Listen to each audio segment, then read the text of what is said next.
2020 ಮಾಡಲ್. ಇದು ಪೆಟ್ರೋಲಾ? ಇದು ಅಂಪೂಲ್.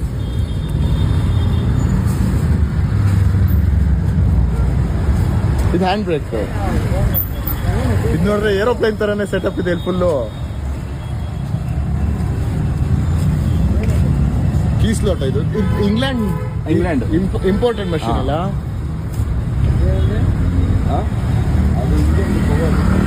ಜಾಸ್ತಿ ಮಾಡಕ್ಕೆ ಕಮ್ಮಿ ಮಾಡಕ್ಕ? ಓಕೆ ಸರ್, ನಿಮ್ಮ ಹೆಸರು? ವಿಜಯ್.